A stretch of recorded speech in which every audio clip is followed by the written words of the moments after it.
Lo pueden ver, ¿verdad? ¿Está cargando? ¿Ya cargó? Sí, doctor, ya cargó mieloma múltiple. Ya.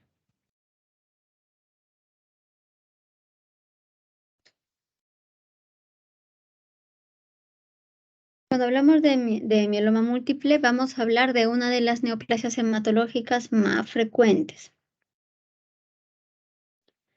Y se va a dar en una célula que es una célula muy madura de toda la estirpe linfoide. Les voy a presentar primero cómo es o en qué línea, en qué lineaje y en qué momento se encuentra la célula plasmática, que es la célula del mieloma, ¿no? Y a partir de ahí vamos a ver cuáles son las funciones de esta célula y cómo es que se maligniza y qué es lo que ocurre, ¿no? En el paciente.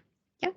Una vez que tengamos la sospecha diagnóstica, vamos a ver qué exámenes solicitamos y luego dar el tratamiento y ver las respuestas que vamos a tener. Entonces comenzamos, mieloma múltiple. Y acá les presento lo que les dije, un día en la médula ósea, ¿no? Dentro de la médula ósea nosotros tenemos la célula madre sanguínea o el progenitor hematopoyético, que se lo señalo aquí en la parte central. ¿Pueden ver el puntero o pongo pueden ver esta flecha o pongo el otro puntero láser? Sí se ve, doctora. Bueno, yo veo con ese puntero. Sí se ve, doctora. Se ve. Se ve. Ya. Entonces, acá tenemos al progenitor, la célula madre sanguínea, ¿no? El progenitor hematopoyético, que se va a dividir en dos linajes principales, el mieloide y el linfoide. El mieloide va a dar, finalmente, después de varios estadios de maduración, va a dar lugar a las células maduras que nosotros vamos a ver en nuestro hemograma y son los glóbulos rojos, las plaquetas y todos los granulocitos. ¿Cuáles son los granulocitos? Todas nuestras células blancas, ¿no? Nuestros glóbulos blancos que tienen gránulos. Estos son los eosinófilos. Estos gránulos más gruesos acá corresponden a los basófilos y estos más finitos a los neutrófilos o segmentados. Esta es la extirpe mieloide y así como hay una extirpe mieloide, está la extirpe linfoide. Y en la extirpe linfoide tenemos el progenitor hematopoyético que va a dar origen a esta y el estadio más inmaduro va a ser el blasto, el linfoblasto. Todos nosotros tenemos blastos en nuestra médula ósea, pero que son blastos, les diríamos, de los buenos, blastos que van a madurar y que van a dar origen a todas las demás células sanguíneas. Cuando se maligniza, es que estos blastos empiezan a proliferar, empiezan a clonarse, ¿no? Una vez y otra y otra y otra y otra, hasta que terminan invadiendo toda la médula ósea y no dejan que se produzca otro tipo celular, ¿no? Esos son los blastos. Sin embargo, cuando estos blastos maduran, empiezan a formar diferentes células, ¿no? Empiezan a ser diferentes tipos celulares con diferentes funciones y entre las cuales vamos a tener a los linfocitos B que van a ser los productores de nuestros anticuerpos, de nuestras inmunoglobulinas, de nuestro sistema inmune, ¿no? Todo es lo mismo, quiere decir todo lo que nos va a defender. Ya de por sí, ustedes cuando los pacientes les van a decir, ¿no? Doctor, vi mi hemograma, ¿cómo está mi hemoglobina? ¿Tengo anemia? Sí, no. ¿Cómo están mis defensas? De frente se refieren a los glóbulos blancos como las defensas, ¿no? Porque esos son los que nos van a defender. Entonces, en toda la línea madurativa de la serie linfoide, tenemos al final de todas a la célula plasmática. Entonces, el linfoblasto va a pasar por estadios madurativos que se van a llamar ProB, PreB, B, ¿no? ProB, B común, PreB, B. Y luego este linfocito B va a seguir madurando hasta llegar a ser una célula plasmática. Quiere decir, ya les había comentado antes, me parece, de que si nosotros nos comparamos, ¿no? Las personas con estas células plasmáticas, el linfoblasto pues será un recién nacido, ¿no? Ya va a pasar acá distintos estadios madurativos hasta que llega el linfocito B y será pues su kinder, yo que sé, primaria, secundaria, ¿no? Llega el linfocito B, está en la universidad, sale de aquí, empieza a hacer sus muchas maestrías y sus muchos doctorados y recién se convierte en célula plasmática. Significa, es la célula más madura, la célula plasmática es la célula más madura de toda la extirpe linfoide y la que va a encargarse de producir las inmunoglobulinas, que llamadas de otro modo serían nuestras defensas. Acá véanla, es una célula azul, ¿no? Una célula azul, un núcleo redondo, excéntrico, significa hacia un lado. Tiene este halo blanco acá que es el arcoplasma y su citoplasma es basófilo, ¿no? Que significa azul, basófilo, sin gránulos. Entonces, vamos a hablar ahora de la neoplasia, que se ocupa, ¿no? De esta célula plasmática. La célula plasmática maligna va a dar origen al mieloma múltiple, que es de las neoplasias hematológicas más comunes. Entonces, ¿cuál es la incidencia del mieloma múltiple a nivel mundial? Es de unos 3 a 4 casos por cada 100.000 individuos. La prevalencia a unos 5 años es de 230.000 pacientes y en nuestro país, vean, tenemos unos diagnósticos de 433 casos por año de mieloma múltiple, con unas 330 muertes por este diagnóstico, y es la segunda neoplasia hematológica en frecuencia. Es enfermedad del adulto mayor, ¿no? La edad promedio de presentación es de 65 años. No significa que sea exclusivo del adulto mayor. ¿Podemos tener pacientes de 30 con mieloma? Por supuesto que sí, así como también los hay de 80, ¿no? Pero la edad promedio es de 65, por lo tanto, es una patología que más se da en los adultos mayores. Hay un ligero predominio en varones y también es más frecuente en la raza negra. Acá yo les he puesto los datos estadísticos que tenemos de nuestro país y acá les he puesto una imagen de cómo estas células plasmáticas invaden todo lo que es médula ósea.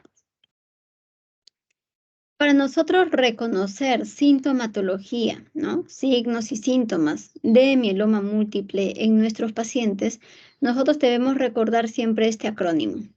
Este acrónimo CRAP nos va a dar o nos va a guiar, ¿no? Nos va a poder orientar a sospechar de presencia de mieloma múltiple en un paciente. Entonces, si yo tengo el calcio elevado, la C de calcio, ¿no? El calcio elevado en el suero.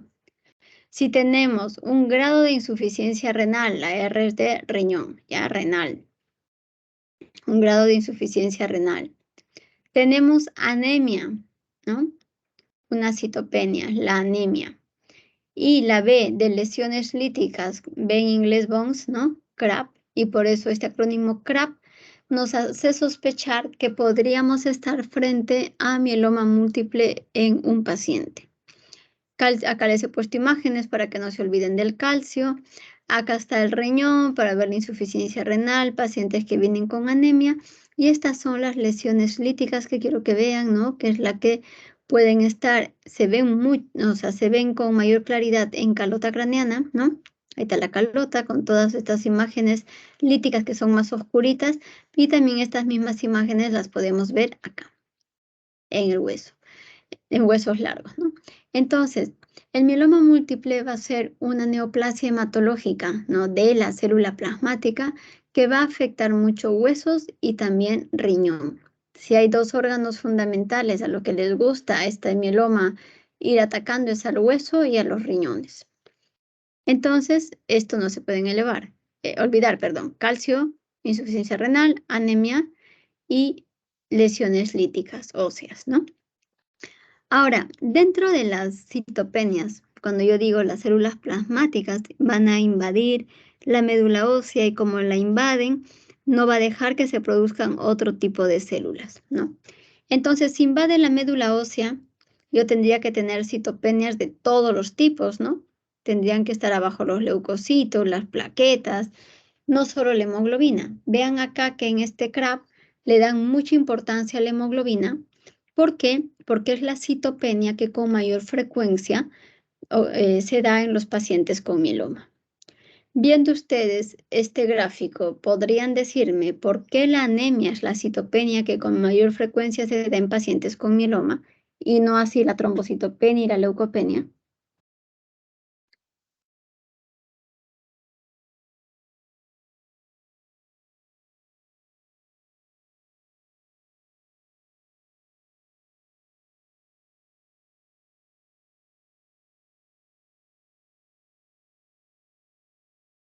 ¿Alguna idea?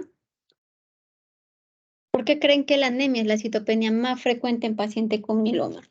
Antes que la trombopenia, que la leucopenia. Doctora, buena pregunta, ¿no? Porque en la diapositiva anterior hemos visto que según las series, ¿no? Las series mieloides, tanto el linfocito B como el eritrocito tienen dos líneas diferentes, ¿no?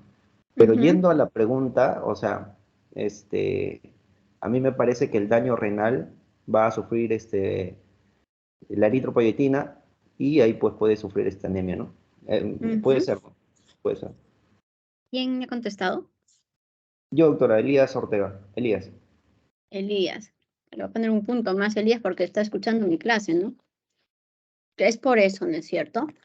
Acá es importante para que nosotros nos preguntan, ¿por qué la anemia? Yo digo, ¿qué necesito para la anemia? Hierro, B12, fólico, eritropoyetina, lo principal.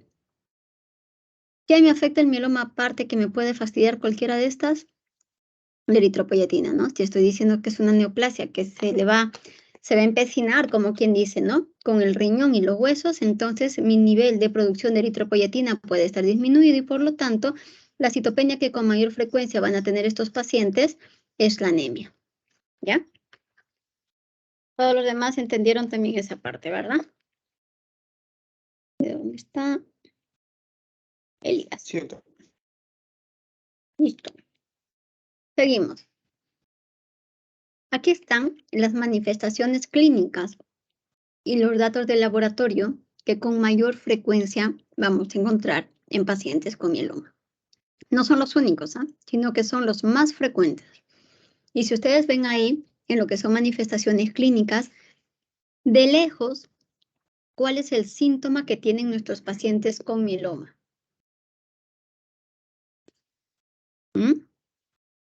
Tienen que leerlo nomás. El dolor. El dolor, ¿no es cierto? El dolor óseo es el síntoma que con mayor frecuencia, mira, un 70% de los pacientes con mieloma van a tener dolor óseo. Hemos dicho, es una neoplasia hematológica que le gusta afectar a los huesos y al riñón. Ese hueso y el riñón están ahí dentro del CRAP, ¿no es cierto? Entonces, hueso y riñón. Por lo tanto, el riñón pues no duele. Tendremos la anemia ahí cuando nos hagan nuestro examen, ¿no? O todo lo que les consigue a un síndrome anémico, pero los huesos sí. Recuerden que cuando hablamos de dolores, nosotros decimos el periósteo es de lo que más duele, ¿no? Si lo tocas. Entonces, el dolor óseo es el síntoma que con mayor frecuencia van a presentar los pacientes con mieloma. ¿En qué grupo etario hemos dicho que es más frecuente esta neoplasia? Adulto mayor. Adulto mayor. ¿Y qué les parece si yo les digo lumbalgia más adulto mayor? ¿Es una asociación frecuente o no? ¿Nos lo podemos encontrar o no? Personas que vengan y acá les he puesto esta imagen, ¿ve? Se cogen la parte lumbar, ¿no? ¿Es frecuente o no es frecuente que los adultos mayores se quejen de lumbalgia? Sí. Bastante frecuente, ¿no? Es más, llegan a la emergencia y decimos, lumbalgia ya, lumbago, diclofenaco, a su casa, ¿no? Diclofenaco ampolla, que le baje y un poquito de Dexa si quiero para que esté bien tranquilito y para su casa. Que se vaya a casa y que tome igual su diclofenaco ahí por unos 5 días. El paciente te hace caso, se va a su casa y luego de casa vuelve, ¿no? Después de esos 5 días que le ha durado el diclofenaco, ¿no? Entonces, vienen nuevamente con dolor, nuevamente en la emergencia dicen, uy, dolor de nuevo ya. Como no te toca a ti misma, no en la guardia, sino igual le toca ya a otro grupo, igual dolor óseo, paciente mayor a la lumbalgia, igual tiene una hernia, artrosis, una contractura muscular, yo qué sé. Entonces, le siguen poniendo analgesia y para casa. Hasta que alguien se fija y dice, oye, este señor es la 5ª vez que viene, ¿no? Y siempre por lumbalgia, qué raro. Entonces, bueno, a ver, pidámosle una radiografía, pues, ¿no? A ver, vamos a ver. Y puede que ahí se lo miren con cariño y encuentren esas lesiones líticas en el hueso. Y si no, pues el señor va a seguir insistiendo con su dolor óseo, ¿no? Que va a pasar muchas veces desapercibido por la edad de presentación del paciente. Pero que sepan ustedes que de lejos la manifestación clínica más frecuente en el mieloma es el dolor óseo. La siguiente, síndrome anémico. La tercera parte de nuestros pacientes con mieloma llegan con anemia. Síndrome anémico. Muchas veces pueden llegar solo con anemia y sin dolores óseos, ¿no? ¿Y qué hacemos todos los médicos cuando un paciente tiene anemia? Le dan hierro, ¿no? Y finalmente estos pacientes ni necesitan hierro. Acuérdense que si nosotros queremos dar hierro, tenemos que asegurarnos que sea una anemia ferropénica. Un mieloma puede no necesitar hierro, ¿no? A pesar de tener anemia. Como todas las neoplasias, también la pérdida de peso es importante. Un 20% de los pacientes lo presentan. Y si hemos dicho que estas células plasmáticas son las encargadas de producir, ¿qué dijimos? ¿Qué producen las células plasmáticas?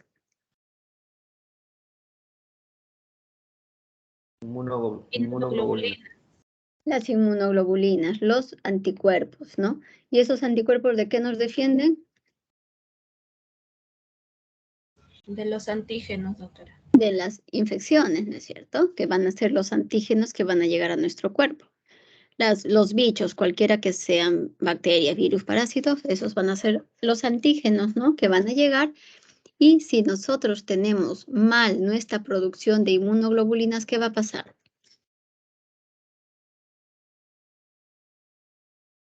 Nos vamos a ver inmunocomprometidos, doctora, frente a ataques. Entonces, el paciente va a tener infecciones, ¿no? Y el 10% de nuestros pacientes llegan con infecciones. ¿Por qué? Porque esas células plasmáticas encargadas de producir nuestros anticuerpos, que son los que nos defienden, pues están trabajando mal y entonces estamos predispuestos a infectarnos. 10% de los pacientes llegan con infecciones. Pueden haber visceromegalias, habíamos dicho, cuando hablamos en la clase de aplasia también puede haber hepato y esplenomegalia. Miren, esplenomegalia solo en el 5% de ellos. Y estas células plasmáticas pueden agruparse y formar tumores, ¿no? Y estos tumores de puras células plasmáticas pueden ubicarse en cualquier parte del cuerpo y a esto se les llama plasmocitomas extraóseos. Y un 10% de nuestros pacientes también pueden venir con plasmocitomas. ¿Dónde pueden estar los plasmocitomas? En cualquier parte. He visto plasmocitomas en músculos, he visto plasmocitomas sobre las costillas, retrooculares, intrapulmonares, intraintestinales, o sea, hay de todo. ¿Ya? Entonces, los plasmocitomas son tumores de células plasmáticas y que se van a ubicar en otro lugar diferente a la médula ósea. Entonces, no olvidamos, chicos, dolor óseo es la principal manifestación clínica en nuestros pacientes. ¿Por qué se mueren nuestros pacientes generalmente? Si yo tengo que elegir de todas estas, ¿cuál elijo?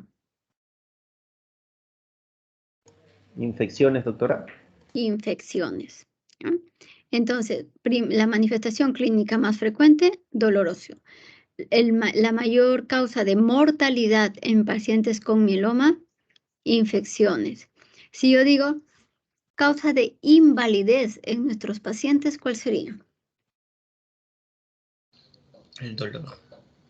El dolor óseo, ¿no es cierto? Y si me dicen, ay doctora, y si el riñón está muy mal y va a diálisis también prácticamente está ahí todo dependiente también, ¿no? Entonces, siempre decimos, al empezar a hablar de mieloma, saber que es una neoplasia que no se cura, no tiene cura en ninguna parte del mundo, ¿ya? Y pero que su tratamiento ha ido avanzando muchísimo y hablaremos de eso a lo largo de este tiempo. Y es una neoplasia que, como neoplasia, como mieloma múltiple, no mata, pero invalida. Invalida por esos dolores óseos, invalida por el daño renal, ¿no? Por estos dos daños de órganos principalmente. ¿Cuáles son los datos de laboratorio que nos vamos a encontrar? Pues anemia, ¿no? Hemoglobina menos de 9 en la tercera parte de nuestros pacientes. Miren cuando lo comparan con las plaquetas. Plaquetas menos de 100.000, menos del 10% de nuestros pacientes. La creatinina elevada, casi de la cuarta, quinta parte de nuestros pacientes vienen con el daño renal, ¿no? Creatinina elevada en más de 2 miligramos de cilitro. Acuérdense que las cifras normales para mujeres es hasta 1.2 de CREA y varones 1.3 de CREA, ¿no?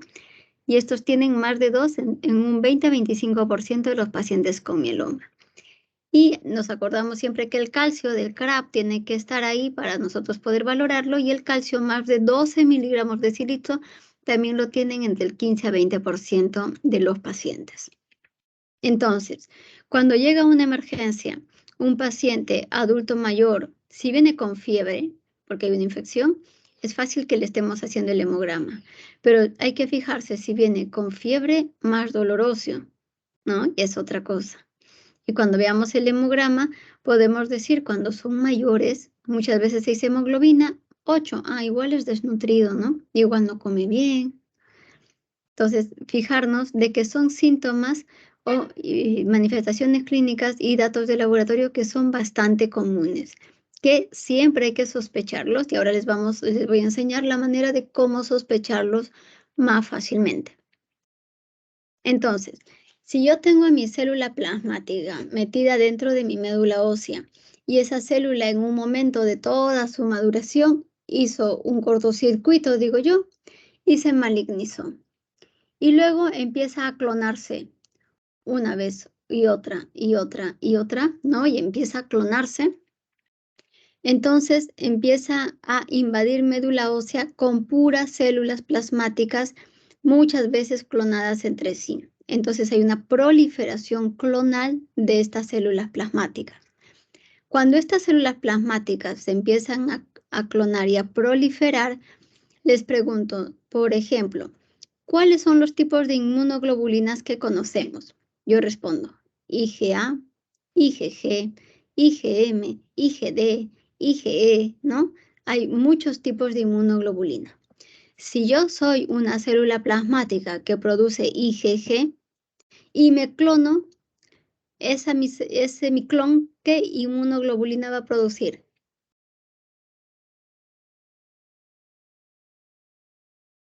¿Están siguiendo?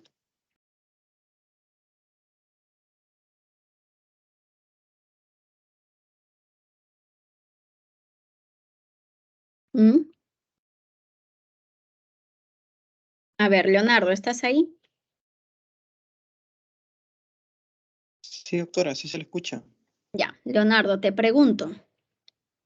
Si yo tengo una célula plasmática y esa célula plasmática, productora de inmunoglobulina, produce la inmunoglobulina G, que vamos a cortar su nombre y le vamos a decir IgG, y esa célula plasmática se maligniza y empieza a clonarse en otras células plasmáticas, estas otras células plasmáticas clonadas, ¿qué tipo de inmunoglobulina van a producir?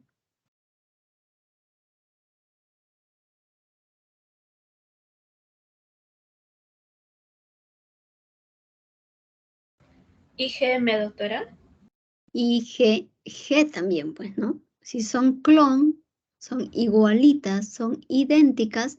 Si la original produce IgG, todas las clonadas que son idénticas a la original van a producir el mismo tipo de inmunoglobulinas. ¿Se entiende?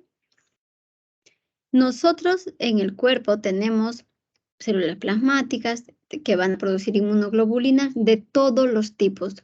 Cuando se produce inmunoglobulinas de todos los tipos, se llaman inmunoglobulinas policlonales, de todos los tipos.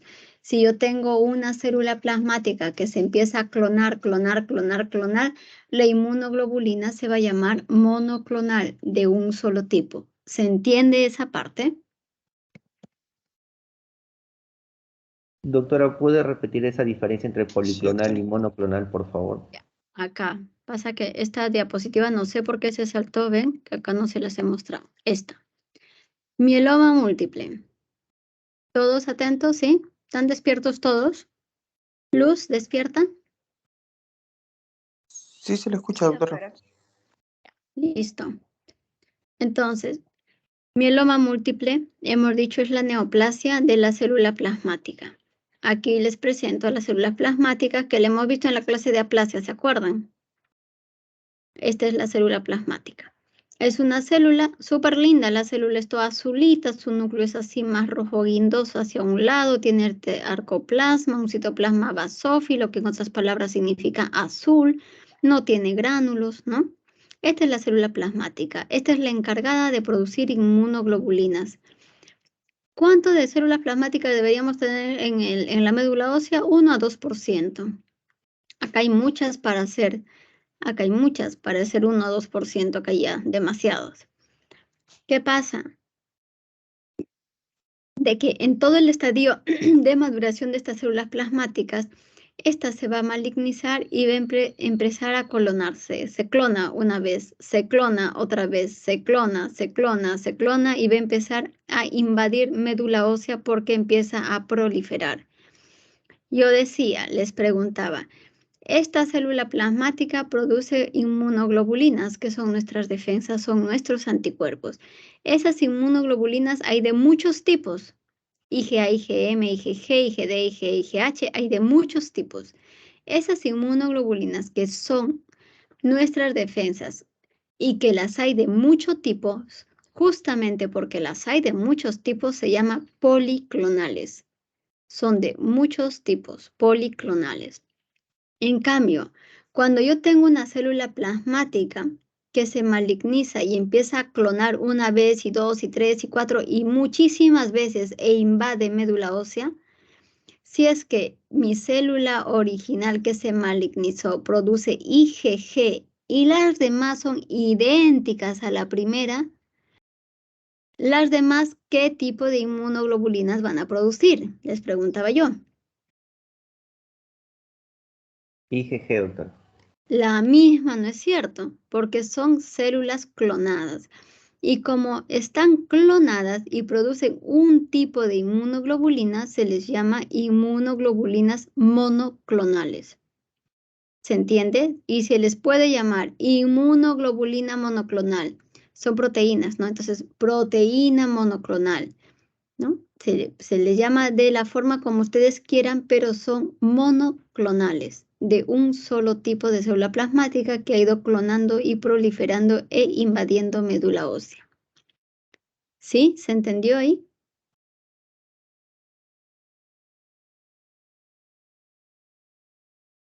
Doctora, entonces cuando nosotros hablamos de monoclonal o policlonal, nos referimos específicamente al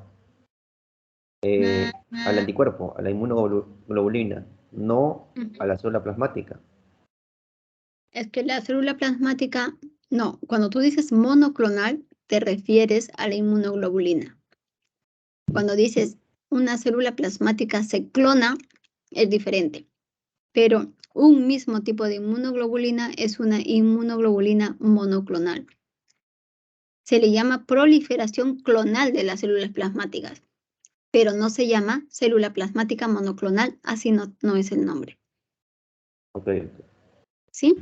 Doctora, y el policlonal me imagino que será la producción de otros tipos de células, ¿no?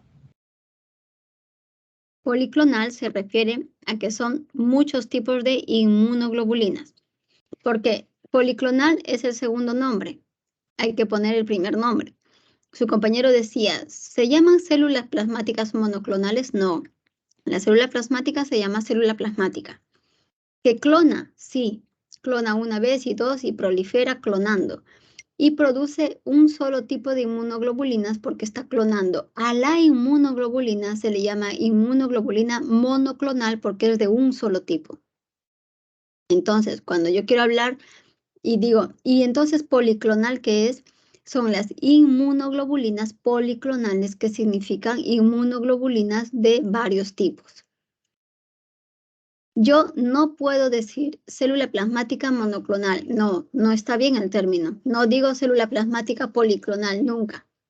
A las que les llamo mono o policlonal son a las inmunoglobulinas, que es lo que produce la célula plasmática. ¿Está bien?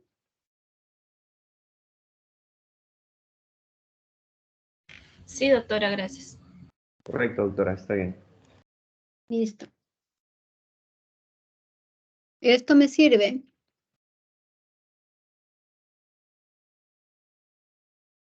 porque después de haber explicado esto, entonces tenemos que hablar y tenemos que estudiar a las proteínas que producen las células plasmáticas.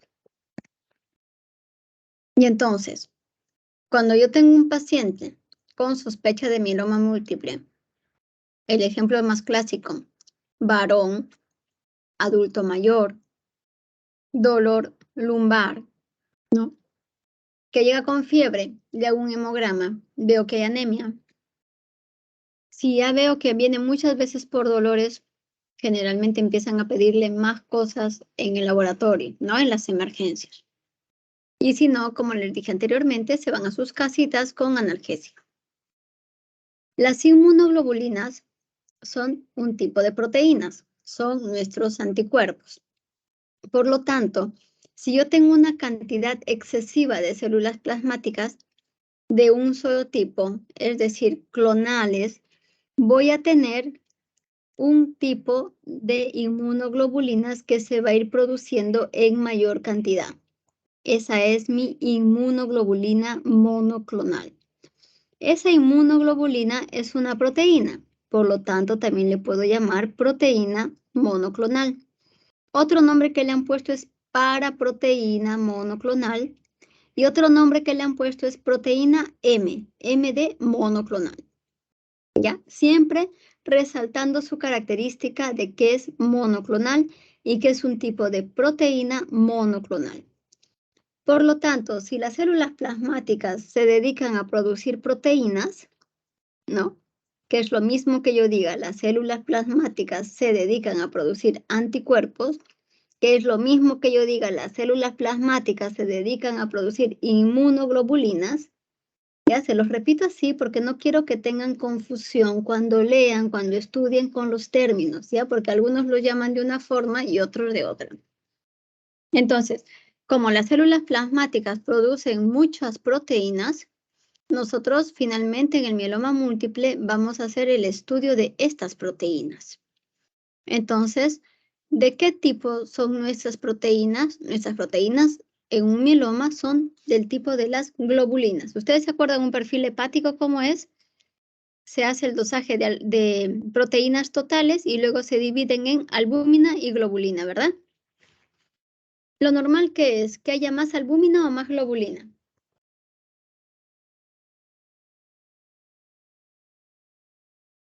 En un perfil hepático, lo normal es que haya más albúmina que globulina. Pero en un paciente con mieloma múltiple, ¿cómo creen que va a estar eso? Al contrario. Al contrario, va a haber más globulina que albúmina. ¿Por qué, doctora? Porque las plasmáticas producen mucha inmunoglobulina, no albúmina. ¿Sí? ¿Se entiende hasta ahí? Sí, doctor.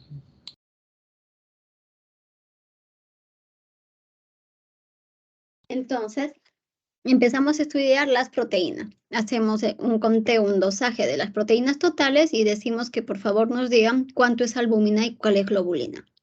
Si yo veo los resultados y veo que mis proteínas han aumentado, tengo que fijarme inmediatamente en albúmina globulina. Si veo que la albúmina está mayor que la globulina, como que me quedo tranquilo. Pero si veo que la globulina está más que la albúmina, digo, no, esto no está bien. Acá, encima de que un señor mayor tenga tanta proteína, y es raro, y que la mayor parte sea globulina, esto no está bien. Entonces digo, uy, no, tengo que ver si esa proteína es monoclonal o policlonal. No, ya lo estoy pensando ya. Digo, si estamos en las proteínas, dolor óseo, ¿no?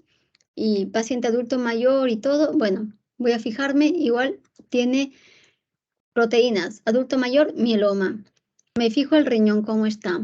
Hago unas pruebas de urea, creatinina, depuración de creatinina y me fijo cómo está funcionando ese riñón.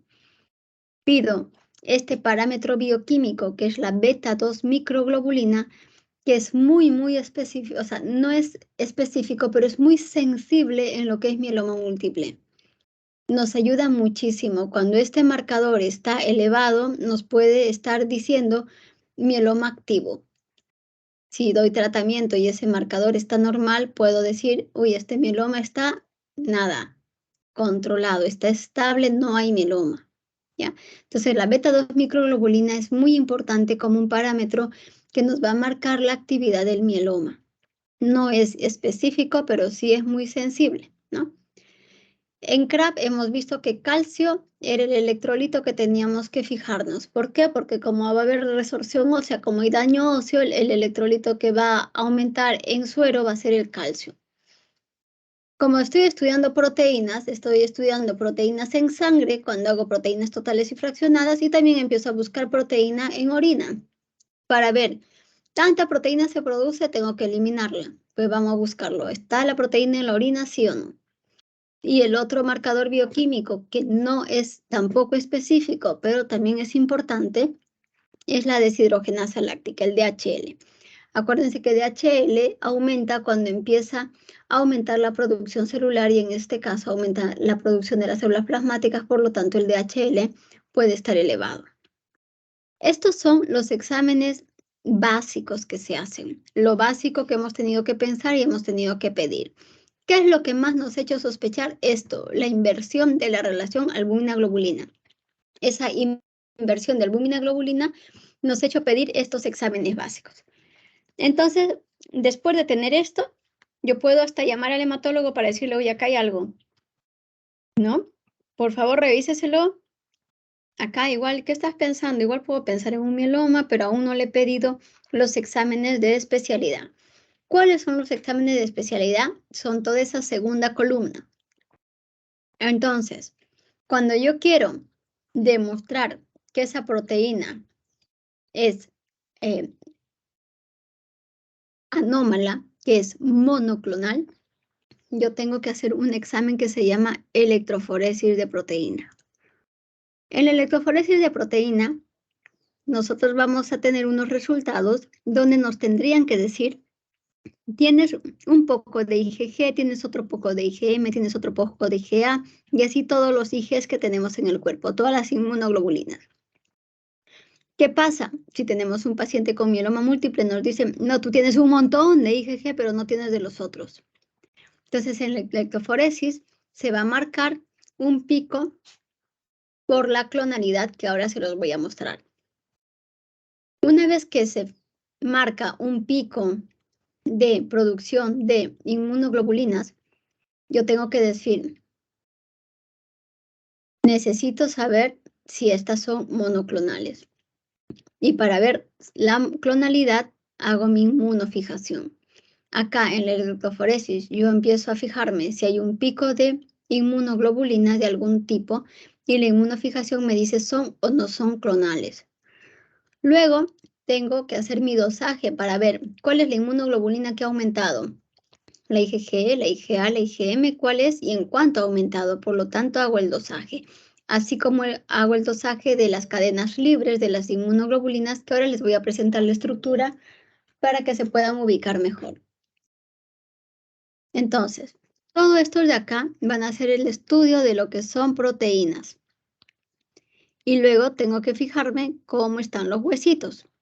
Para fijarme en los huesos, puedo hacer desde radiografías simples, ¿no? Para ver esas lesiones líticas, hasta imágenes como resonancia magnética, pasando por el PET-CT, ¿no?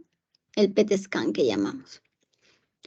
Para yo demostrar la presencia de las células plasmáticas y mirarlas, tengo que irme al lugar donde están almacenadas, donde en médula ósea. Hago un aspirado de médula ósea para poder ubicar a estas células plasmáticas.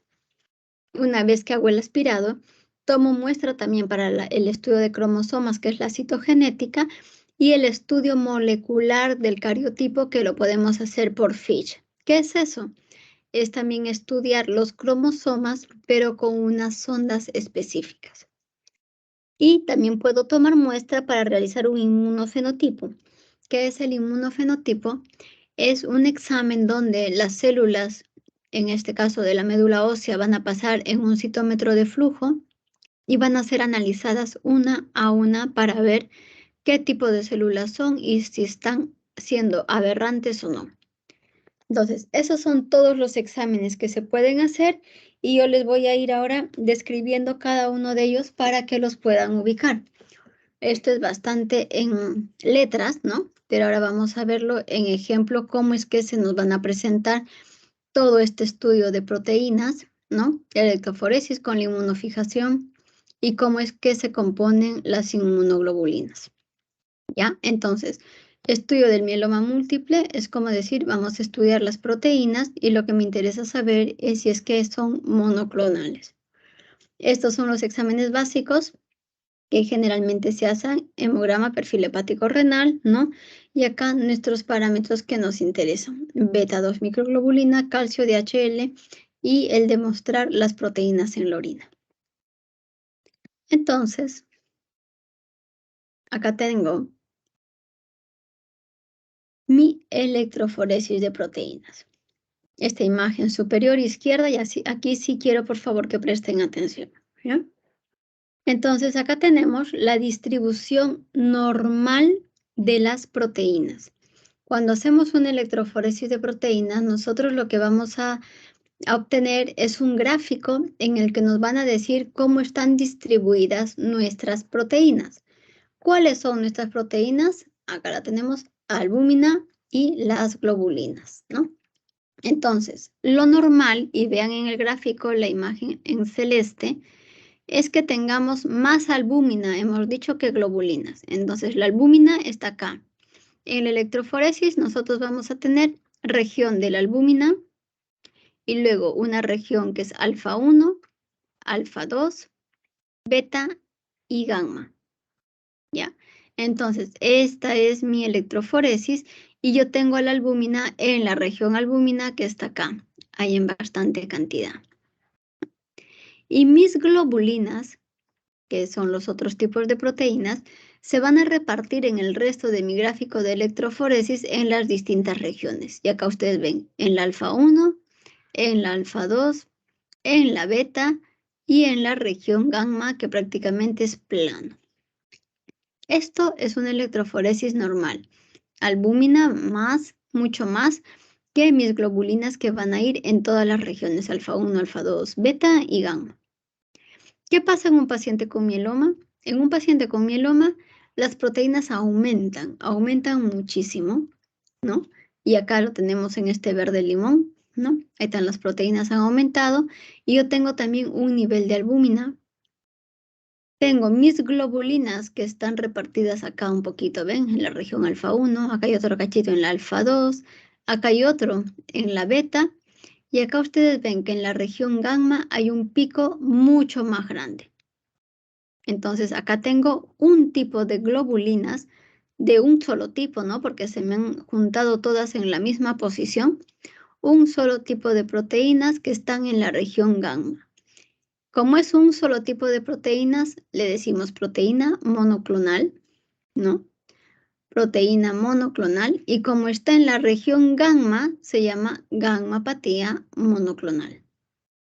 ¿Ya? Y por eso es el nombre de gammapatía monoclonal, porque está en la región gamma y ahí hay un solo tipo de proteínas y eso hace que se llame monoclonal. Estas inmunoglobulinas que están acá, estas globulinas de acá, son de un solo tipo, hemos dicho, y vamos a conocer su estructura. ¿Cómo es una inmunoglobulina? Acá veamos la figura 2. La inmunoglobulina, y acá tenemos su esquema, va a estar compuesta por dos cadenas pesadas, y acá está una, dos cadenas pesadas y dos cadenas ligeras. Una, dos. Esa es la composición de la inmunoglobulina. Estas cadenas pesadas, ¿de qué tipo pueden ser? Pueden ser del tipo G, del tipo A, del tipo D, E, M, ¿no? De todos esos tipos, las cadenas pesadas. Y las cadenas ligeras pueden ser kappa o lambda. Son kappa o lambda. Por eso es que cuando yo quiero ver clonalidad, lo que me interesa saber es cuál es la cadena ligera. Si a mí me dicen, las cadenas ligeras están en igual cantidad kappa o lambda, digo, no es monoclonal, ¿no? En cambio, si me dicen, no, hay un montón de kappa y casi nada de lambda, digo, sí es monoclonal, ¿ya? Pero entonces acá tenemos las inmunoglobulinas, dos cadenas pesadas, que son estas más grises oscuras, y dos cadenas ligeras. Conociendo ya la estructura de la inmunoglobulina, y viendo acá, ¿no? De que nosotros tenemos nuestra gammapatía monoclonal, sabemos que acá hay un tipo de inmunoglobulina que decimos que ahora queremos saber qué tipo es. ¿Será IgG, será IgM, será kappa, será lambda? Vamos a ver qué tipo es.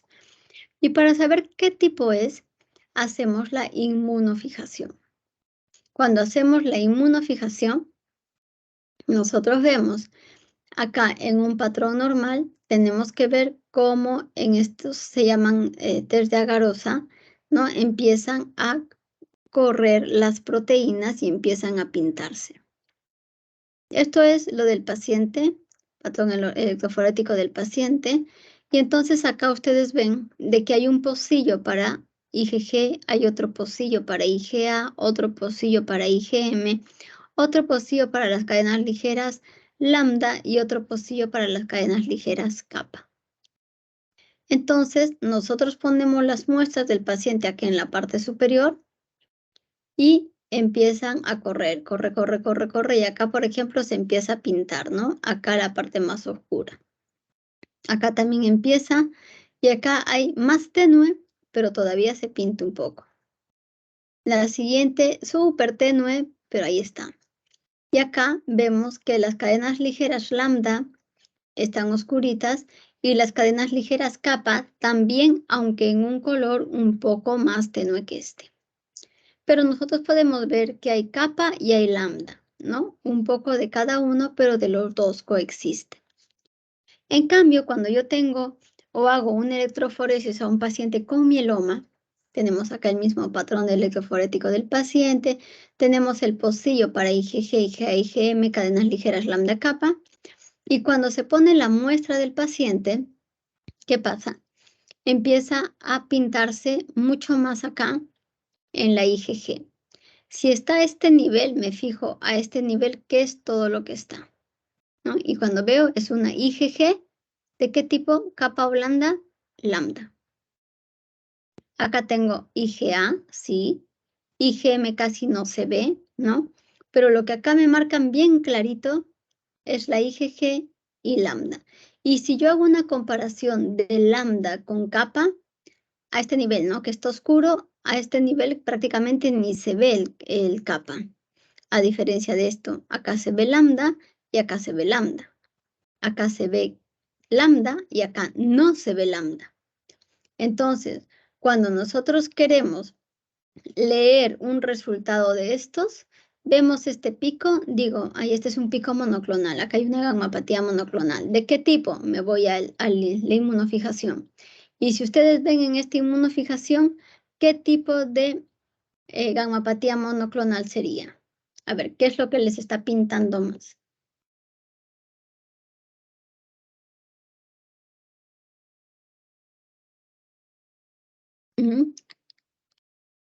Acá, mi gammapatía monoclonal sería de tipo IgG y cadena ligera lambda. ¿Se entiende? Acá casi no hay nada de kappa, hay puro lambda, a diferencia de acá, que hay de los dos.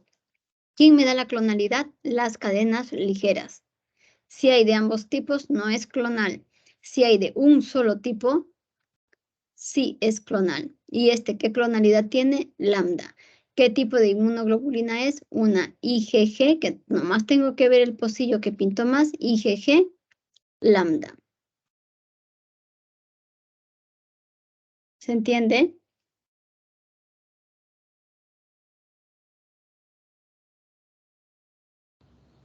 Sí, doctora. ¿Se entendió? Ya.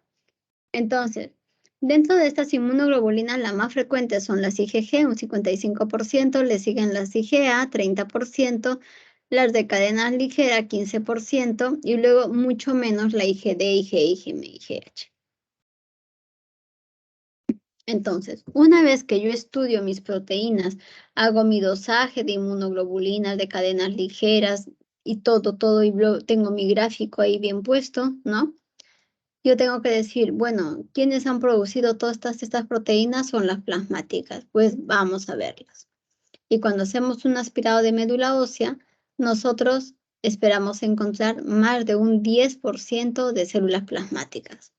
Las células plasmáticas, que ya se las mostré ayer, bueno, en la clase y acá también, son células azules, ¿no? Entonces, con estas características, núcleo excéntrico, arcoplasma, que es esto blanquito de acá, el citoplasma súper azul, ¿no? Y entonces ustedes acá, ¿qué dicen? ¿Acá hay células plasmáticas o no hay células plasmáticas en este dibujo, el más grande? Bastante, doctora. Bastante célula plasmática, casi todo es azul, azul, azul. Con las justas acá se ve un segmentado que ya lo tapé. Acá se ve otro que ya lo tapé, acá otro y acá, ¿no? Y acá, pero así, una cada cierto tiempo. Lo que más se ve son las células plasmáticas.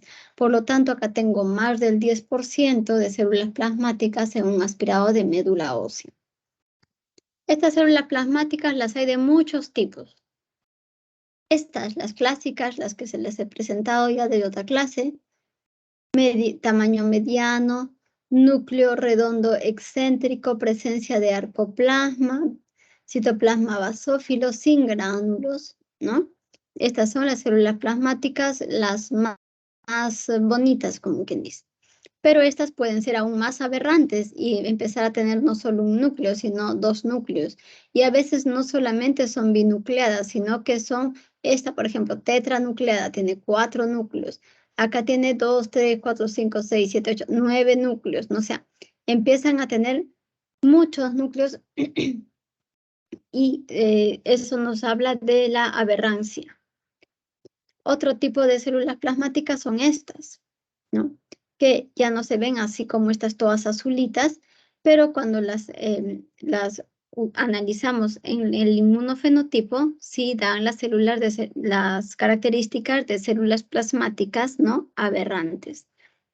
Y acá tenemos más células plasmáticas, estas como con unas gotitas de grasa en el núcleo y estas como con gotitas de grasa en el citoplasma. ¿Qué son esas gotitas de grasa? Son las inmunoglobulinas que produce la célula plasmática. Produce tanto que empiezan a depositarse tanto en núcleo como en citoplasma.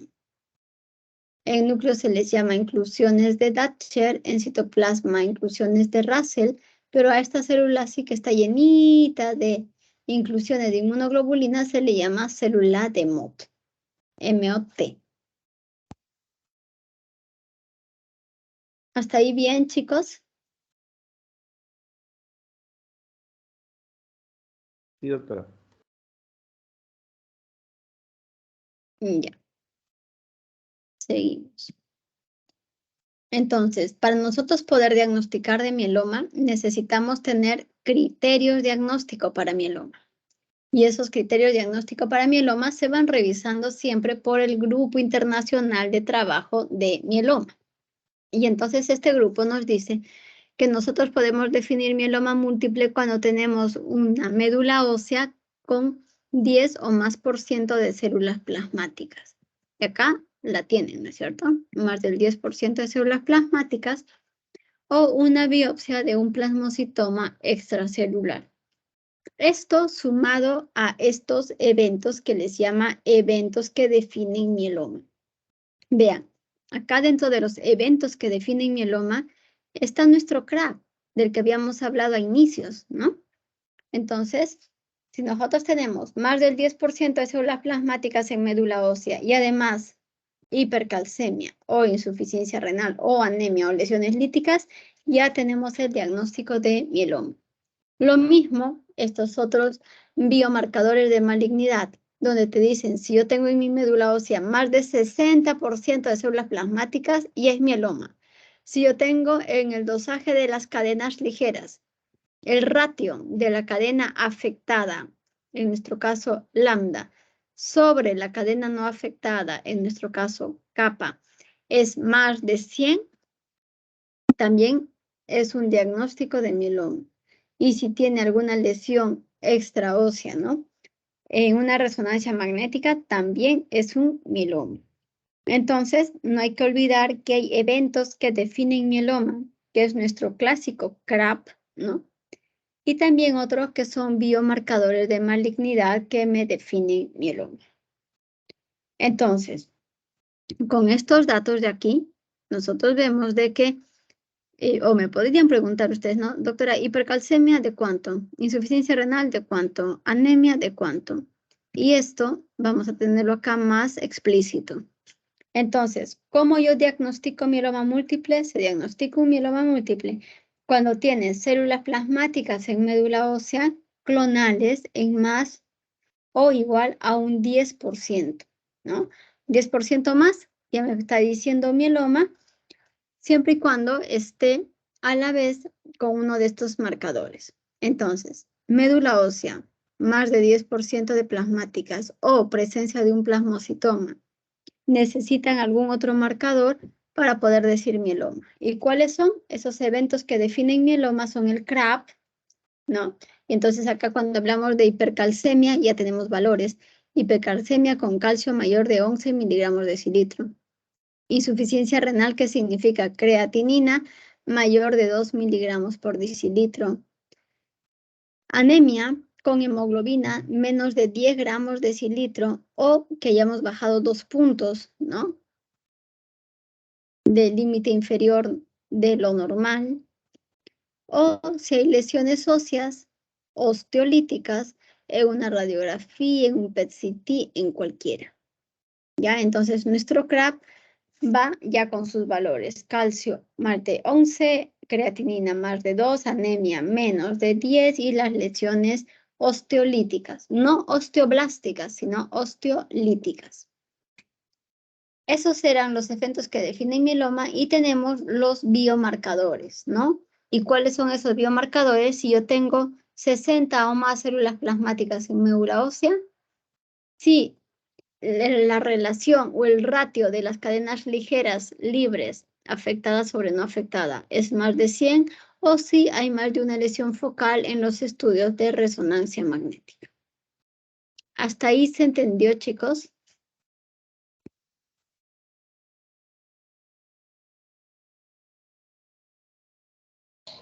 Sí, doctora. ¿Alguna pregunta hasta ahí? Doctora, así como en la aplasia medular, el gol estándar para el diagnóstico era una biopsia y no era un aspirado, era una biopsia. En este caso, se vuelve a repetir la biopsia más un marcador del CRAP. Así se hace el diagnóstico de mieloma múltiple. Aspirado. En el mieloma es más que nada un aspirado. Aspirado. Hay Ok. algunas guías en algunos países que piden biopsia, pero en realidad no necesitas biopsia. Con un aspirado ya tienes el diagnóstico. Pero fíjense, un aspirado solo no es diagnóstico de mieloma. Tiene que ir con unas de las otras características, ¿no? Cumpliendo criterios diagnósticos. Aspirado solo no es mieloma. Aspirado con 10% de plasmáticas por sí solo no significa mieloma. Hoy, por ejemplo, he visto un aspirado de un chico de 40 años con 28% de plasmáticas y que es un VIH. Y están buscando histoplasmosis, ¿no? El calcio lo tiene normal, no tiene mala creatinina, no tiene anemia, no hay lesiones líticas, sus proteínas están normales, no hay alteración, no hay inversión de la relación albúmina-globulina, sus dosajes de inmunoglobulinas están ok, la electroforesis no me muestra ningún pico monoclonal, la inmunofijación no me dice que hay una proteína monoclonal, ¿no? Pero tengo un 28% de plasmáticas en médula ósea.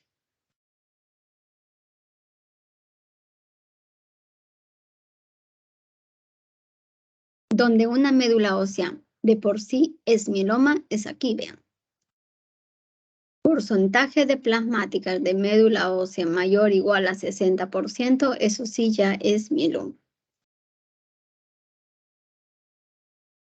¿Sí?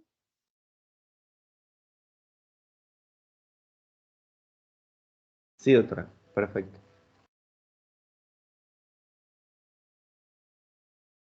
Entonces, cuando nosotros diagnosticamos mieloma,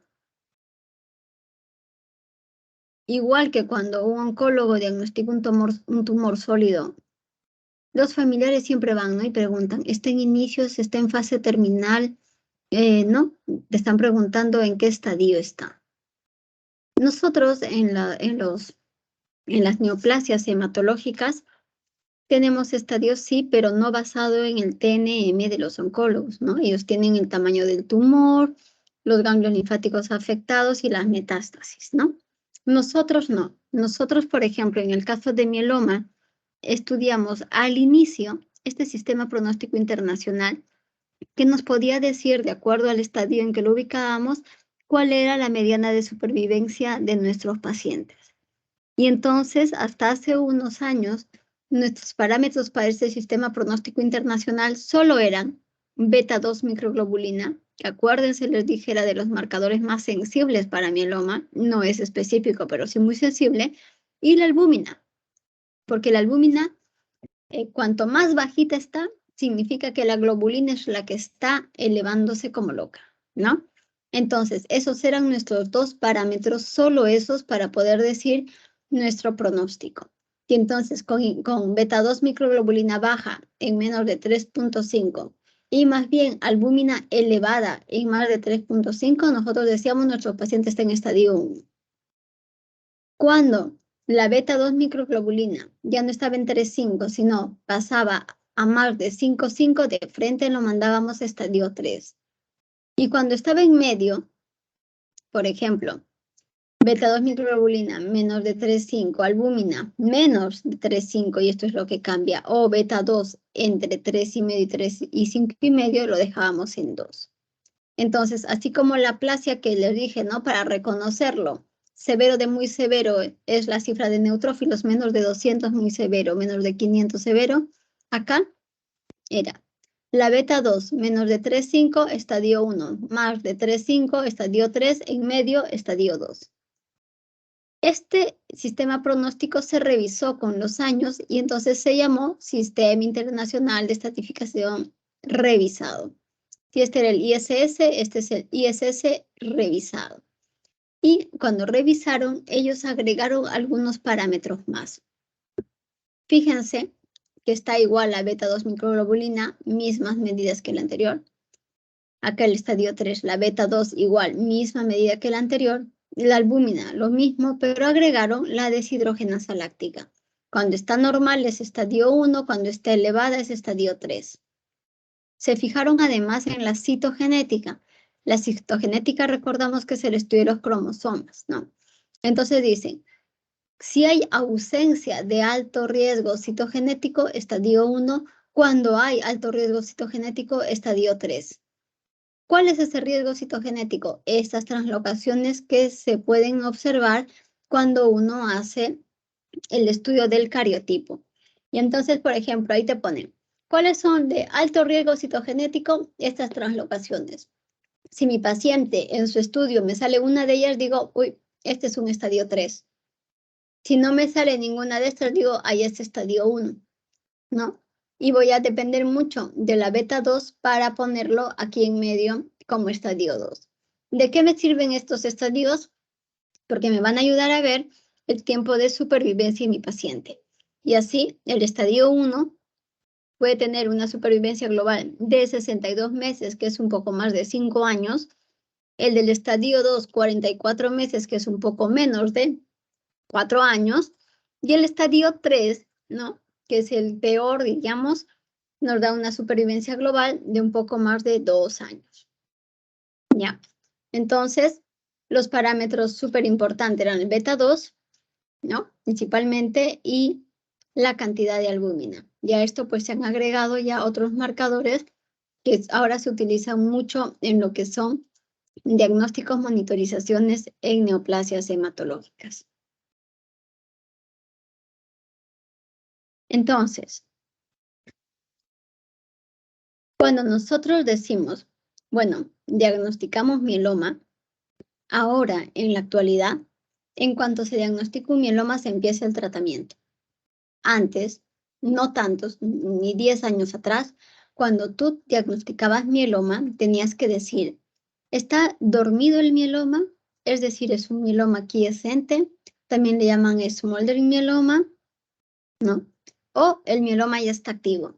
Y antes se decía, mientras esté inactivo, mientras esté dormido, mientras esté un smoldering, solamente hay que observar. Ya cuando esté activo, entonces empezamos a tratar. Eso antes. Ahora, desde que es un smoldering, se trata. ¿Y qué es este MGUS? En inglés, si quieren, MGAS. En español, gammapatía monoclonal de significado incierto. ¿Qué significa esto? Significa que hay una gammapatía monoclonal. ¿Qué es eso? Esto, ¿no? Acá hay una gammapatía monoclonal, porque me han hecho mi electroforesis y mi inmunofijación. He visto que hay una gammapatía monoclonal, pero no será con este Picasso, tal vez más chiquita, pero está ahí presente. Y me dice monoclonal con inmunofijación. Tengo una gammapatía monoclonal, pero cuando le hago el estudio del aspirado de médula ósea, no llego al 10% de plasmáticas. Por lo tanto, no estoy cumpliendo estos criterios de ser 10% de plasmáticas en médula ósea. Y luego reviso, y tendrá lesiones líticas, tendrá el calcio elevado, el riñón malo, habrá anemia, ¿no? A ver sus cadenas ligeras, cómo están, la resonancia, ¿tiene alguna lesión imagen? No hay nada, no hay ningún evento que defina mieloma, que están aquí en la parte inferior. Entonces, a pesar de que hay una gammapatía monoclonal, que tiene nombre y apellido, por ejemplo, IgG lambda, hay una gammapatía, puedo decir, es de significado incierto. Es una gammapatía, pero no llega a ser mieloma. ¿Cómo sé? Porque mi inmunoglobulina es menos de 3 gramos decilitro, no tengo mis 10% de plasmáticas en mi médula ósea y no tengo ningún evento que defina mieloma. En cambio, cuando yo hago el seguimiento y veo que está mi proteína M, acuérdense que se llama inmunoglobulina M, inmunoglobulina monoclonal, proteína monoclonal o abreviado proteína M, cuando esta proteína es desde 3 en adelante, entonces digo ya es mieloma. Cuando era menos de 3 era una gammapatía monoclonal. Cuando es más de 3 digo ya esto es un mieloma. Si encima le hago un aspirado de médula ósea y me encuentro con células plasmáticas que están ahí en un porcentaje que está entre 10 y 60%, digo, ya más de 10, también tengo uno a favor. Sin embargo, me fijo y digo, ¿tiene algún evento que defina mieloma? No, no tiene. Entonces, cuando pasaba esto antes, que tus proteínas aumentaban, que tenías plasmáticas en médula ósea, pero que aún no se afectaba de manera sistémica, decían, bueno, hay que observarlo. Y vamos a tratarlos ya cuando tengamos toda la proteína elevada y tengamos cualquiera de estos eventos que me definen mieloma. Entonces dices, el mieloma está activo, tratémoslo.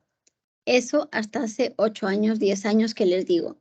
Desde aquí, en la actualidad, desde que se diagnostica una gammapatía monoclonal y se demuestra que es un mieloma dormido, quiescente, lo que sea, ya se empieza a tratar. No hay que esperarnos a que esté activo. ¿Sí? Se dan cuenta que todo es por dosajes, por conteos, por exámenes que vamos haciendo, ¿no? Y a medida que vamos obteniendo los resultados, pues vamos ubicando en un paciente dentro de un grupo o dentro del otro grupo.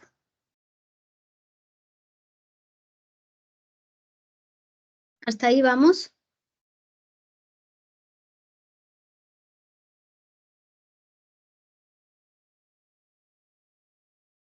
Sí, doctora. ¿Sí? Ya. Entonces, continuamos. Una vez que ya tenemos el diagnóstico y lo único que debemos diferenciar es que si estamos frente a una gammapatía monoclonal de significado incierto o cualquiera de estos estadios de acá, ¿no? De mieloma, pues eso, tenemos que diferenciar que estemos solo frente a una gammapatía monoclonal para observarla. Si nosotros ya estamos dentro de cualquier mieloma, aunque sea el quiescente, el smoldering, cualquiera, ya se tiene que dar tratamiento.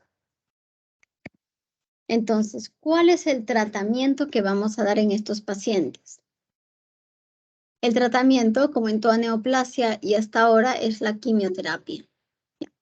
Pero para nosotros darle un tratamiento quimioterápico a nuestro paciente, primero tenemos que ver y analizar uno de los tratamientos que se da actualmente, que es el trasplante de médula ósea. Entonces, yo, antes de dar tratamiento, debo definir, ¿mi paciente es candidato para trasplante de médula ósea? La respuesta puede ser sí o puede ser no, ¿no? Si mi paciente, por ejemplo, hemos dicho adultos mayores, si ya son adultos muy mayores, por ejemplo, 80 años, ya no es candidato a trasplante, entonces, ¿qué hago? Si no es candidato a trasplante, le empiezo a dar quimioterapia. Quimioterapia que de menos, o sea, lo mínimo que puede tener sean 2 drogas, o lo usual es que sean 3 drogas o se llamen también triplete. Han de tener esta cantidad de quimioterápicos. ¿Por qué? Porque hemos dicho que la célula plasmática es la célula con mayor funciones, ¿no? Con mayores funciones, que está recontra bien capacitada, y por lo tanto, si yo quiero eliminarla de un lado con algún fármaco, se va a defender por el otro. Entonces, yo necesito dar un tratamiento con un triplete en este caso, es decir, 3 drogas juntas, para que la ataquen por varios flancos, ¿no? Y pueda eliminar yo a la plasmática. Entonces, ¿cuáles van a ser esas quimioterapias que vamos a usar? Acá tenemos esquemas, ¿no? Esta de 3 drogas, por ejemplo, el VRD es el bortezomib, lenalidomida y dexametasona. Nosotros acá en nuestro país tenemos bortezomib, tenemos mucho más fácil talidomida, que es el primo hermano de la lenalidomida, y dexametasona. Y este es el esquema con el que generalmente comenzamos. Borte, tal y dexa le decimos.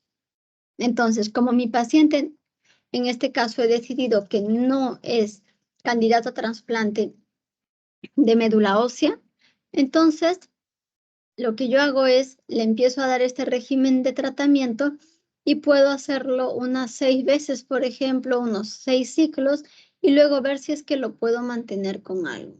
O simplemente puedo hacer 12 ciclos, ¿no? Y decir, bueno, ya tengo 12 ciclos, tengo un año tratándolo, ya no le voy a dar 3 drogas, le voy a bajar a 2 drogas. Pero siempre tratando de mantenerlo. Recuerden, el mieloma no se cura, por lo tanto, si yo le doy tratamiento y obtengo una buena respuesta, yo sé que esa buena respuesta va a estar ahí. Yo quisiera que sea muy duradera, pero puede que no, y entonces el paciente recae. ¿Ya? Entonces, cuando no es candidato a trasplante de médula ósea, le empiezo a dar 2 drogas, casi no se usan, mínimo 3 drogas, por un año entero. Después de eso me fijo si es que necesito bajarle de 3 drogas a 2 o le dejo un tratamiento de mantenimiento. En cambio, si mi paciente es candidato a trasplante de médula ósea, yo lo que tengo que hacer es darle una quimioterapia no por mucho tiempo. ¿Para qué? Para cuidar la celularidad de la médula ósea. Yo cuido la celularidad, ¿por qué? Porque si estoy pensando en un trasplante, ¿qué necesito yo? ¿Cómo necesito yo que esté su médula ósea? A ver.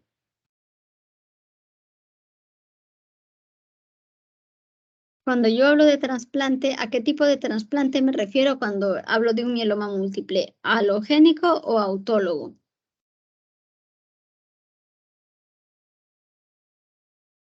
¿Quién me contesta? A ver.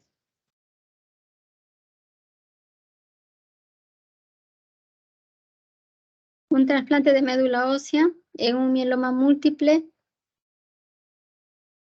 el que se elige, ¿cuál es? ¿Alogénico o autólogo? Ayer les expliqué por qué se elegía uno u otro, ¿no?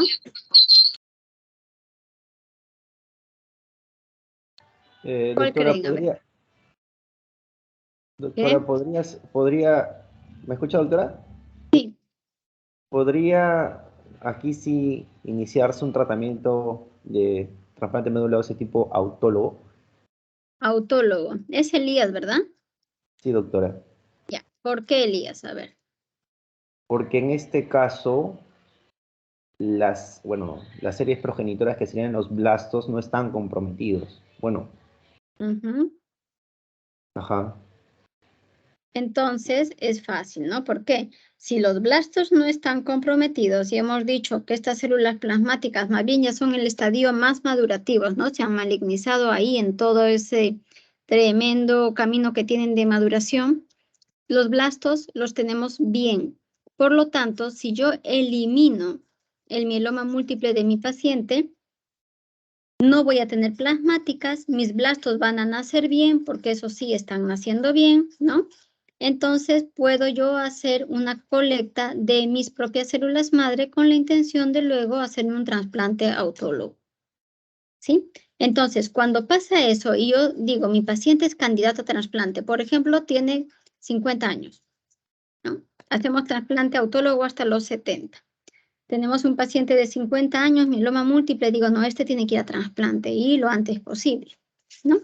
Entonces, elijo mis drogas para no maltratar mucho a la médula ósea, para yo tener una buena reserva para cuando quiera colectar mis propias células madre. Entonces, igual no significa que bajo la guardia, igual le doy un triplete, igual 3 drogas, pero intento darle el menor tiempo posible, ¿no?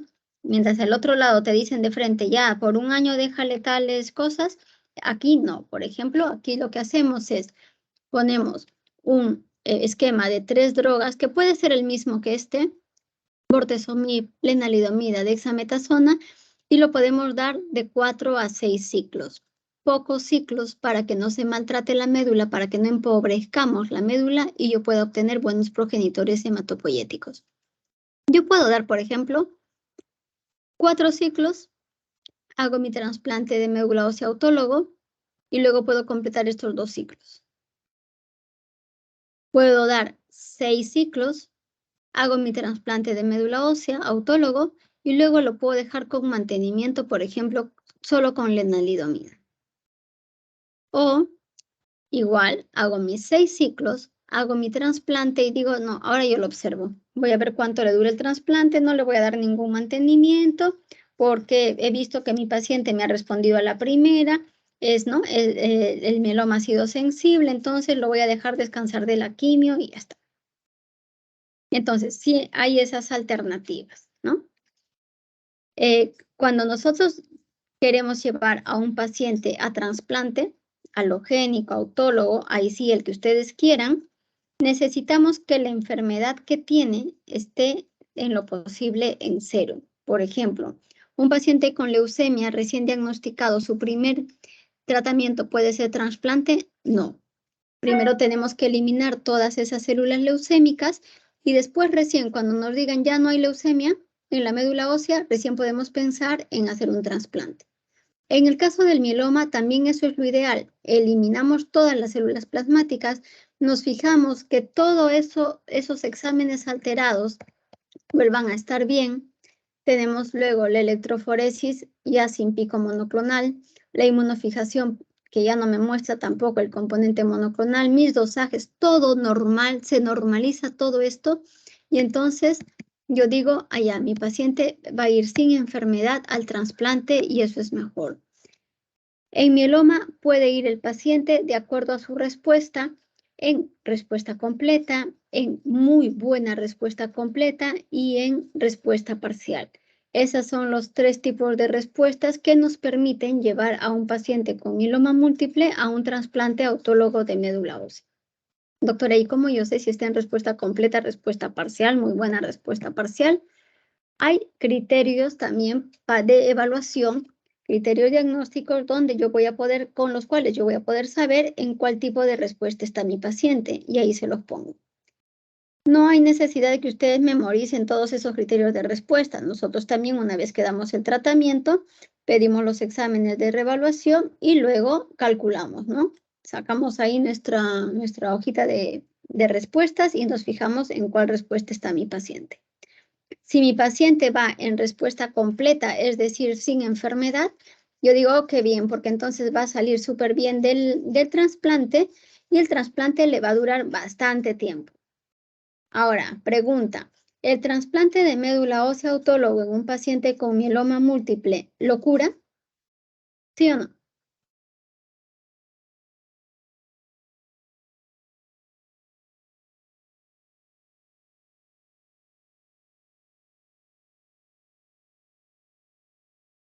¿Están despiertos? ¿Qué hemos dicho al principio? ¿El mieloma múltiple se cura o no se cura?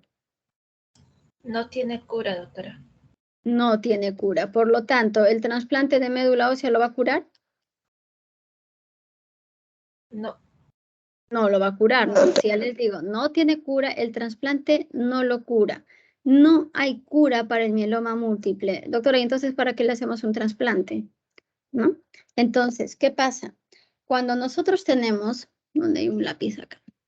Este es, acá creo que está. Ya. Cuando nosotros tenemos un diagnóstico de mieloma, tenemos nuestro pico monoclonal, ¿no? Aparece ahí el pico en la parte de las gammapatías, en la región gamma. Este es nuestro pico, nosotros damos tratamiento y este pico lo tenemos que bajar y mantener acá en 0. ¿Cuánto tiempo? No sabemos con el tratamiento. Va a recaer. Si recae, veo que está empezando a aumentar nuevamente, le doy tratamiento. Nuevamente lo dejo acá en 0 y quiero que siga aquí en 0 el mayor tiempo posible. Acá estoy en mi diagnóstico. Le he dado el tratamiento y una vez que le he dado el tratamiento, cuando está plano acá, tengo mi primera respuesta completa, está planito, pero mi paciente puede recaer, por lo tanto acá tengo mi primera recaída, ¿no? Primera recaída. Le doy tratamiento, si lo pongo en plano, ya no es primera respuesta completa, ya es segunda respuesta completa, ¿sí? Y así me la puedo pasar desde que el paciente se diagnostica hasta que Dios quiera. ¿Con qué hago esto? Quimio, todo el rato en quimio. ¿Qué pasa si yo hago esto y lo llevo a mi paciente a un trasplante de médula ósea? Lo que yo quiero es que esta buena respuesta se mantenga el mayor tiempo posible. Si es toda su vida sería genial, pero al menos el mayor tiempo posible para que el paciente esté fuera de quimios, fuera de todas las complicaciones que traen las quimios. Las quimios del mieloma lo que da es mucha neuropatía. Y neuropatía también te puede invalidar, ¿no? Querer coger una taza para tomarte un café y que se te caiga, te invalidan, ¿no es cierto? No puedes ni lavarte los dientes con las neuropatías. Entonces, la intención del trasplante es eso, lograr remisiones completas mucho más duraderas que dejen al paciente fuera de quimioterapias para que pueda tener una vida normal. ¿Me dice que nunca más va a recaer? No, no me dice. ¿Puede volver a recaer el paciente? Puede volver a recaer el paciente. Y entonces daré otro tratamiento también intentando llevarlo a remisión completa. ¿Ya? Mi paciente puede ir desde acá, desde una respuesta parcial a trasplante. Acá viene muy buena respuesta parcial, viene la respuesta completa y acá todavía hay otro que es respuesta completa estricta. En estas 4 categorías de acá es que mi paciente va a trasplante y por lógica, ¿cuándo creen ustedes que le dura más el trasplante? ¿Cuando se acerca más a respuesta parcial o a la respuesta completa estricta?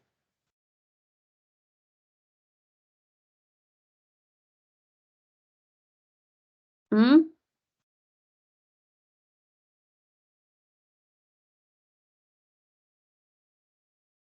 ¿Cómo creen que le dura más un trasplante a un paciente? ¿Si va con un poco de enfermedad o va sin enfermedad? Esa es la pregunta que les he hecho, pero en términos del mieloma. Yo creo que, doctora, cuando va sin enfermedad. Cuando va sin enfermedad. Y eso significa respuesta completa. Es cierto, respuesta parcial, se entiende que parcial significa que ha quedado algo, ¿no es cierto? ¿Sí? Sí, doctora. Doctor. Entonces, eso es lo que uno quiere, ¿no? Con los pacientes cuando nosotros hacemos el trasplante autólogo. Si un paciente se hace trasplante autólogo una vez en la vida y luego, doctora, ¿qué pasa si acá recae? ¿Le puedo hacer otro trasplante? Sí, se le puede hacer otro trasplante, ¿no? Obviamente no, si recae a los 3 meses, no. La intención tampoco es que recaiga a los 3 meses, ¿no? Porque si recae a los 3 meses significa que ese tu paciente igual no ha ido en respuesta completa, habrá ido en una respuesta parcial o tal vez no te has fijado y lo has llevado en una respuesta mínima. Y tu paciente, claro, en respuesta mínima, el trasplante le ha durado 3 meses. Ahí no lo puedes volver a trasplantar. Pero ahora mismo, por ejemplo, nosotros tenemos una paciente, bueno, ya salió de alta, que le hicimos un trasplante en 2017 y ha recaído en 2022. Le hemos hecho 4 ciclos de esa quimio que les he dicho, Bortelena Dexa, y hicimos la colecta de células madre, hemos recogido buenos millones y le hemos hecho el trasplante. La paciente ya está nuevamente en su casa, ¿no? Y es su segundo trasplante, 5 años le duró el primero, pero significa 5 años que ha vuelto a su vida, ¿no? 5 años que ya no está pegada al hospital con quimios, 5 años en los que le hemos obviado las complicaciones de las quimios, desde una caída de pelo que para muchos puede no ser nada, pero para muchos influye muchísimo a nivel psicológico, ¿no? Hasta las neuropatías que sí son importantes, ¿no? Y ella está en su casa ahora, con su segundo trasplante. Y el primero fue a los 58 años y ahora tiene 63, ha cumplido 64 años. ¿Preguntas?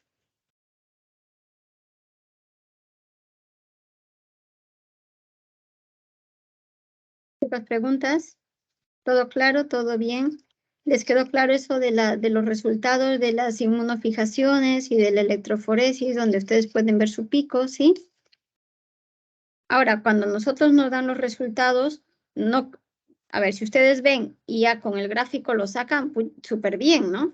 Pero no hay problema porque esos gráficos nos lo informan todo muy descrito. Te ponen presencia de componente monoclonal de tipo y te ponen el tipo. Pero si tú lo ves, ¿no? Si tú lo ves y dices, ah, ya, acá, uy, ya, de hecho es una gammapatía monoclonal, no tengo ni que leer el resultado, y me dan esto, y digo, ah, ya es un tipo IgG, que acá lo dice además, lambda. ¿No? Es solamente ubicarlos y entonces ya ustedes pueden saber. ¿Preguntas? ¿Ninguna? ¿Siguen pensando en su examen? ¿Qué tal les fue?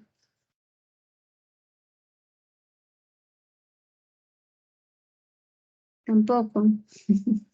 Doctora, Dime. ¿se me escucha? Sí, sí se te escucha. Elías, ¿verdad? No, Diego. Diego. Oye, y una pregunta, perdona Diego, déjame preguntar un ratito. ¿Están Rayleigh y Alice?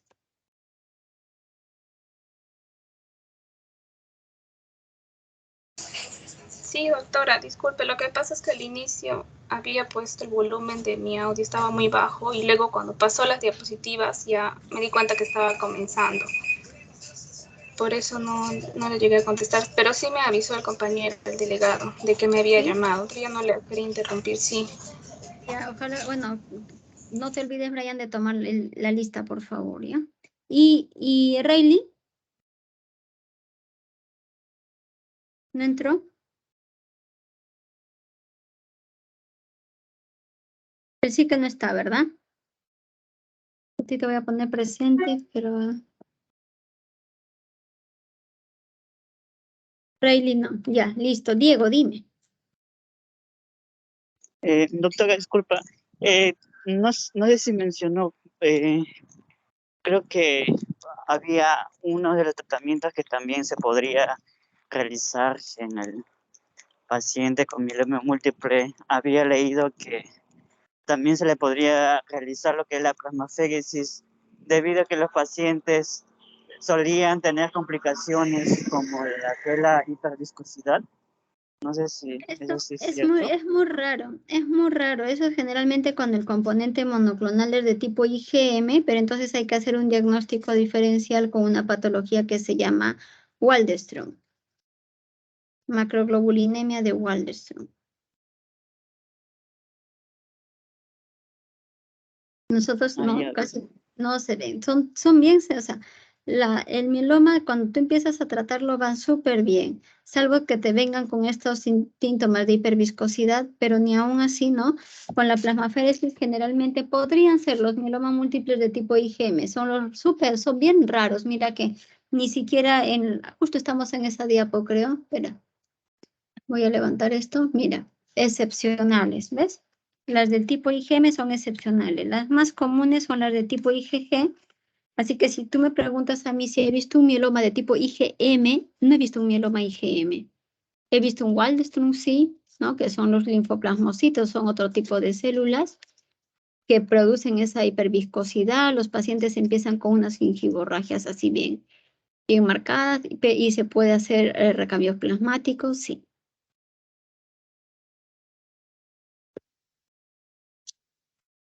¿Sí, Diego? Sí, sí, doctora, gracias. ¿Qué más? A ver. ¿Alguna pregunta más?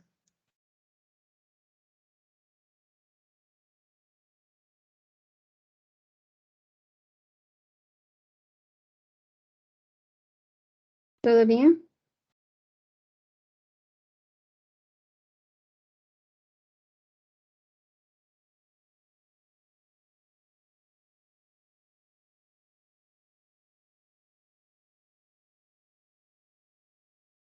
Ya. ¿Han pensado en algún tema para nuestro seminario?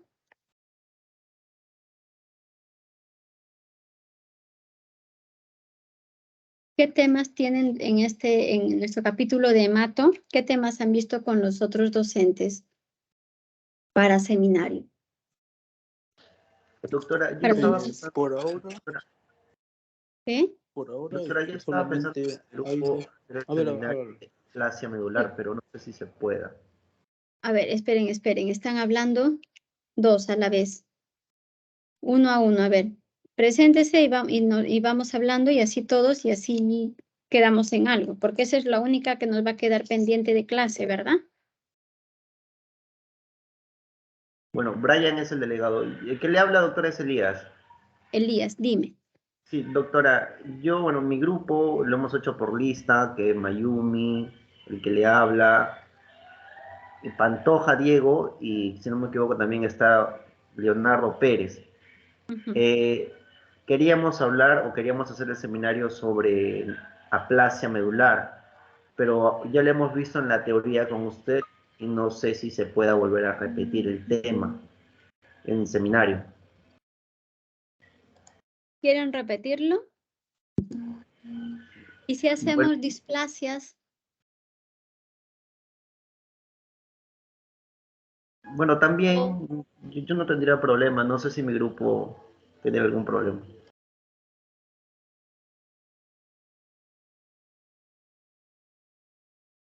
Es que el tema de... Ustedes van a ser los expositores, entiendo, ¿no es cierto?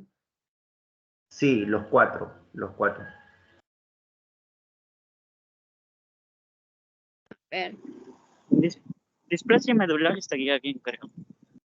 displasia podría ser uno de los temas, ¿no? Si quieren otro, no lo sé.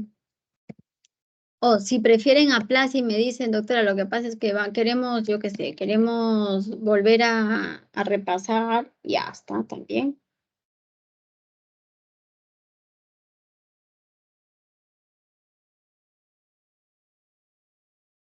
¿Mm? Yo lo hacía, doctora, más que nada para fijar conceptos a puertas del examen, ¿no? Porque sabemos que esta rotación es corta y quizás para los compañeros les puede servir algunos conceptos claves, ¿no? Que usted mencionó, claro, pero añadirle un poco más de cara al examen, ¿no? Por eso quería hablar de aplasia medular. Por mí no hay problema. Si ustedes están de acuerdo, hacemos aplasia medulares.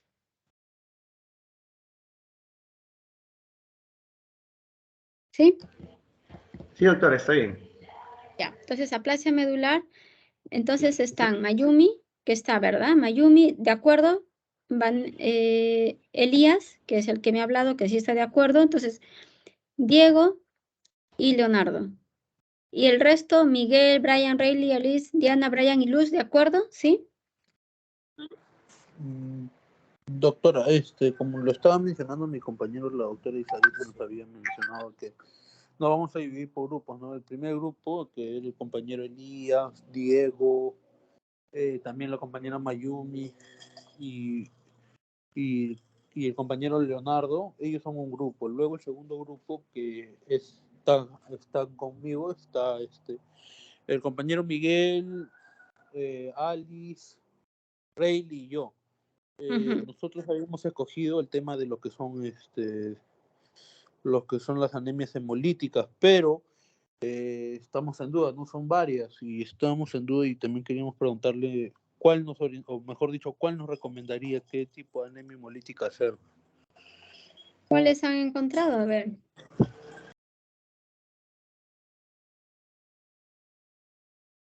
¿Mm?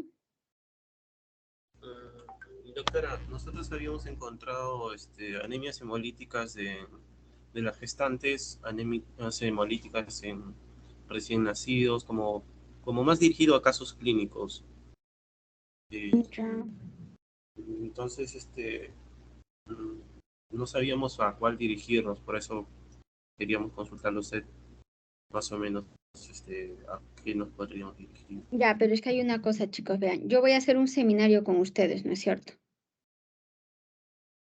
Y así Sí. la doctora Eizaguirre va a ser otro y la doctora Loaiza, ¿verdad? Va a ser el otro.